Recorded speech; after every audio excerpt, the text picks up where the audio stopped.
So there we go, live shot, Littleton, Colorado. That's Arapahoe County, south of Denver. 9 electoral votes in Colorado.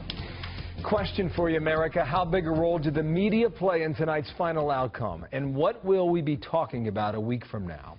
Perhaps months from now. Howard Kurtz, Fox News media analyst, host of Media Buzz on Sundays. And Howie, nice to see you. Especially on the big day. Right on. What a headline. The nutty final days, sex, witchcraft, car wrecks, and punditry on steroids.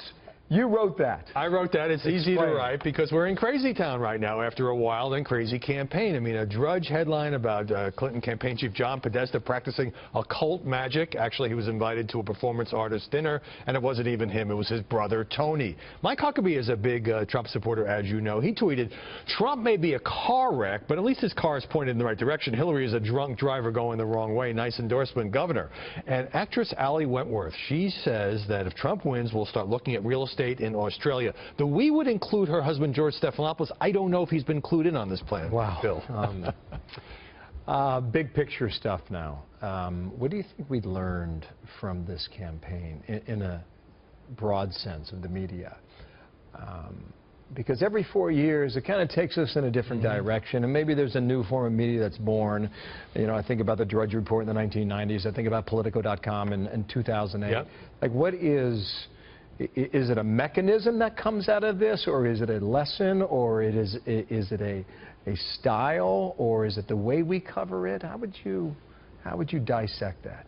It would be hard to give the media high marks in this campaign because we have so easily been distracted by sensationalism and silly stuff, insults instead of issues. And by the way, I do not let the candidates off the hook on this. But if you look at, everything from Access Hollywood to Basket of Deplorables, sometimes it seems like we were, and Size of the Hands, remember that? I mean, sometimes it just seemed like we had a weakness for that. At the same time, and especially since the conventions, Bill, I mean, it would be impossible to ignore how tilted, certainly the commentary, much of the mainstream coverage has been against Donald Trump, who so many wrote off for so long, and here he is. He's got a shot at this thing, despite all the negative stuff dumped on him by the press. Is that the black eye?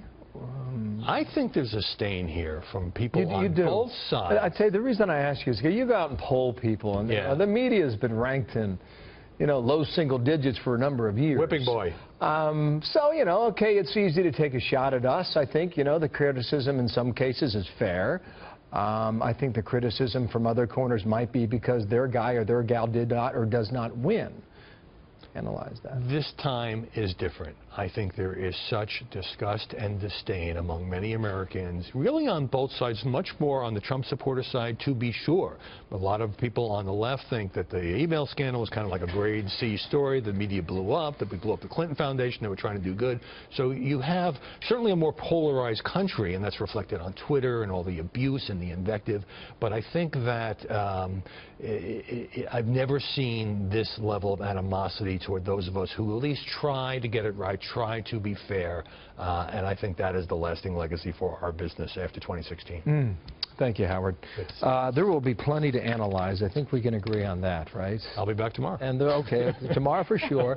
And there'll be these big think pieces that come out over the coming week and month that will be something for all of us to take in. A lot of hand-wringing to come. Yeah, and just to consider and think about it. So thank you, buddy. We'll see you tomorrow, okay?